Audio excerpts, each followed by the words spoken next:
Hello everyone, so welcome back to my YouTube channel with Tiki Baroka. And today I'm going to share about herb and spice. Dan saya tidak lupa untuk mengucapkan terima kasih banyak kepada Bu Maria selaku dosen kami yang telah memberikan kesempatan kepada kami untuk menjelaskan tentang herb dan spice.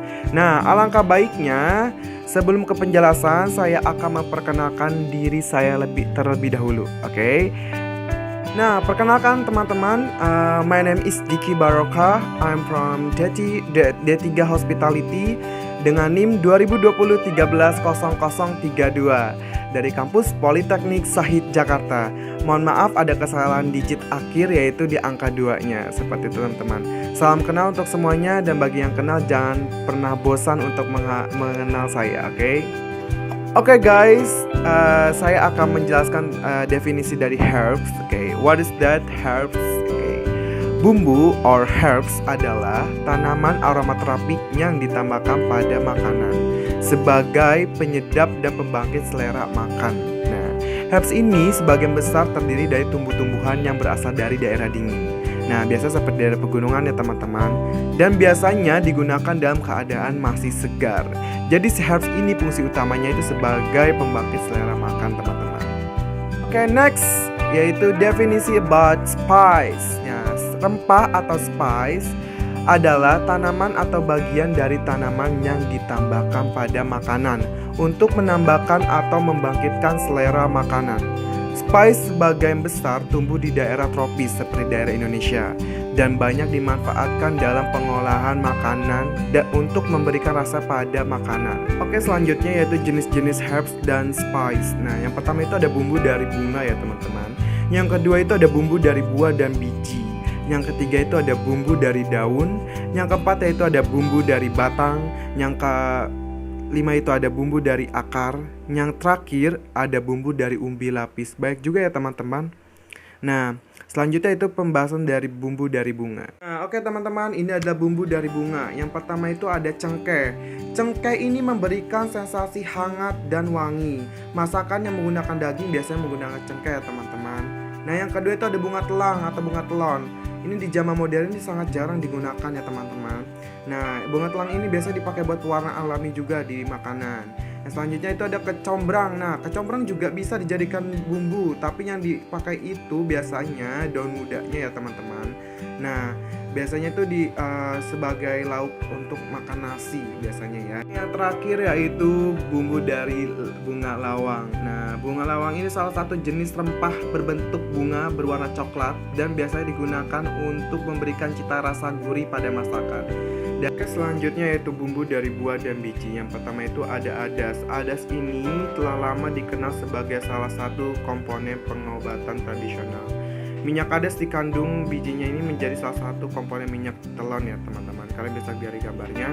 Yang kedua yaitu ada asam. Asam ini berwarna kuning, banyak digunakan dalam pembuatan jamu. Sedangkan asam yang berwarna coklat biasanya digunakan untuk campuran bumbu dalam pengolahan hidangan. Kalian bisa contoh dari asam ini ada gambarnya teman-teman. Dan setelah itu ada bunga pala. Nah, bunga pala kalian bisa lihat contohnya dari gambar ketiga. Oke, bunga pala ini dapat digunakan dalam pembuatan sponge cake, pound cake, dan isi kue susnya yang berasa gurih seperti rogot ya teman-teman. Nah, selanjutnya itu ada cabai besar. Cabai besar ini salah satu jenis cabai yang berbentuk besar berwarna merah dan pedas manis ya teman-teman. Selanjutnya itu ada cabai kecil. Cabai kecil ini salah satu jenis cabai yang berbentuk kecil, kulit kering, dan bijinya itu padat dan berwarna merah kekuning-kuningan. Nah, rasanya cabai kecil ini pedas sekali ya teman-teman ketimbang cabai besar. Oke, selanjutnya yaitu ada kemiri. Nah, kemiri ini sangat sering digunakan dalam masakan Indonesia. Dan kemiri ini ada salah satu jenis bumbu yang berbentuk bulat agak lonjong ya teman-teman. Dan selanjutnya ada ketumbar ya teman-teman nih, ketumbar. Ketumbar ini termasuk dalam tumbuh-tumbuhan yang berbunga tabir dan rasanya agak pedas ya teman-teman si ketumbar ini. Kalian bisa lihat. Dan selanjutnya tadi jintan. Jintan ini udah sangat sering digunakan juga dalam masakan Indonesia. Jintan ini sangat populer ya teman-teman di Meksiko dan Afrika. Dan berwarna hitam kekuning-kuningan atau kecoklatan dan rasanya itu pedas. Yang terakhirnya itu ada kapulaga. Nah, kapulaga ada 2 jenis teman. Kapulaga ini bentuknya ada panjang dan bulat, berwarna hitam dan putih. Rasanya juga agak sedikit pedas, tapi nggak tahu pedas seperti kayak si jintan ini ya teman-teman. Nah, ini adalah beberapa bumbu yang sering digunakan di Indonesia. Selanjutnya itu ada lada putih. Lada putih ini berkulit keras dan permukaannya licin ya teman-teman. Dan lada putih ini biasa digunakan dalam masakan Indonesia juga. Oke, selanjutnya itu ada lada hitam. Lada hitam ini berkulit keras dan berkerut. Biasanya dijual dalam bentuk utuh ya teman-teman. Ini juga sering digunakan dalam masakan Indonesia.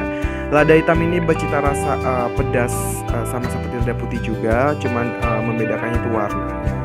Dan ini adalah contoh dari gambar lada hitam, dan yang di atas adalah lada putih ya teman-teman. Kalau kalian mau baca lebih lengkap lagi, ini teman-teman, penjelasan tentang lada putih dan lada hitam.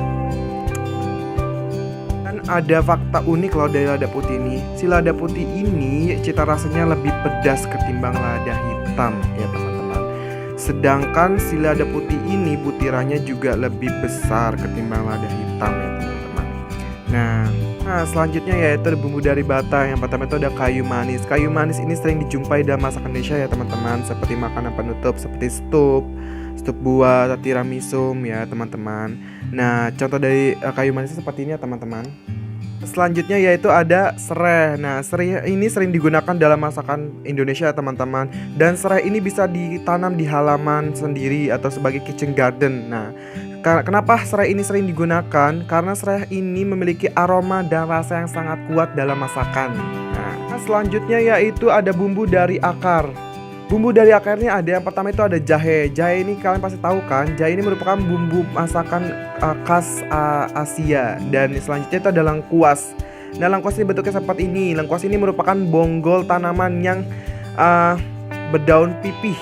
Nah, selanjutnya yaitu ada kunyit. Kunyit ini berwarna kuning dan sering digunakan dalam masakan Asia, terutama Indonesia. Dan di India pun kunyit sangat sering digunakan. Yang terakhir itu ada apa yo? Ada kencur. Kalian tahu kan kencur ini biasa dipakai buat jamu. Kencur ini mempunyai aroma yang sangat kuat. Nah, selanjutnya yaitu ada bawang merah nih. Bawang merah ini biasa sering digunakan juga di dapur-dapur umum. Dan bawang merah ini bercita rasa pedas dan kadang juga segar-segar gimana gitu. Dan kalau bawang merah yang dari Italia itu biasanya bentuknya oval ya teman-teman. Nah, contohnya seperti ini ya teman. Ini bentuk bawang merah yang sering kita gunakan. Nah, selanjutnya itu ada bawang putih. Kalian udah nggak awam dong dengan bawang putih ini. Bawang putih ini sering sangat digunakan dalam dunia kitchen. Kayak dibuat-buat ketoprak, kalau dibuat masakan Indonesia. Nah, bawang putih ini memiliki aroma yang sangat kuat sekali ya teman-teman. Selanjutnya yaitu bumbu-bumbu dari daun. Yang pertama itu ada daun jeruk. Nah, daun jeruk ini memiliki bau yang sangat khas sekali dan atau semerbak sekali. Ini juga biasa digunakan dalam masakan Indonesia dan biasanya juga digunakan untuk pewangi, untuk menghilangkan bau amis pada daging ikan. Nah, selanjutnya juga ada daun kemangi. Daun kemangi ini juga sering dipakai untuk masakan Indonesia dan sering juga dijadikan lalaban. Daun kemangi ini sering sangat digunakan ya teman-teman dalam lalaban Indonesia. Nah, selanjutnya itu ada daun salam. Nah, daun salam ini teman-teman udah familiar ya. Daun salam ini juga sering digunakan dalam masakan Indonesia, terutama untuk nasi liwet dan nasi uduk. Selanjutnya itu ada daun patseli. Nah, daun patseli ini bentuknya hampir sama dengan daun seledri, tetapi daun patseli ini menyerupai daun wortel ya teman-teman.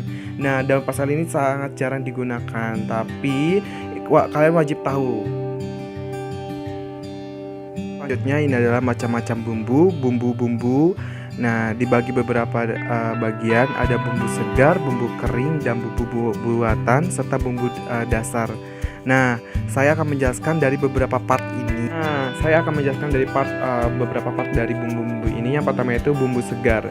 Nah, bahan atau bumbu segar ini digunakan dalam keadaan segar dan penyimpanannya relatif singkat ya teman-teman.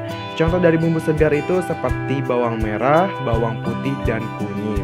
Selanjutnya yaitu bumbu kering. Bahan untuk bumbu yang digunakan dalam keadaan kering dan jenis bumbu ini disebut dengan rempah-rempah atau spice. Jadi bumbu kering ini biasanya disebut dengan rempah-rempah atau spice. Contohnya seperti bumbu kering itu seperti bumbu kunyit bubuk kering atau kapulaga yang telah dihaluskan. Nah, setelah itu yaitu bumbu buatan. Bumbu buatan ini adalah bumbu yang siap pakai. Contohnya itu seperti cuka. Nah, tempoyak, aneka kecap dan saus itu merupakan bumbu buatan. Selanjutnya itu ada bumbu dasar. Bumbu dasar ini adalah ramuan bumbu yang umum dipakai di dapur Indonesia, mulai dari bumbu dasar merah sampai bumbu dasar kuning, sambal dan acar yang segar. Ini adalah terima kasih kepada teman-teman yang telah menonton video saya, dan terima kasih kepada Bu Maria. Dan saya berharap semoga kalian paham dengan materi yang saya sampaikan. Kurang lebihnya mohon maaf. Wassalamualaikum warahmatullahi wabarakatuh.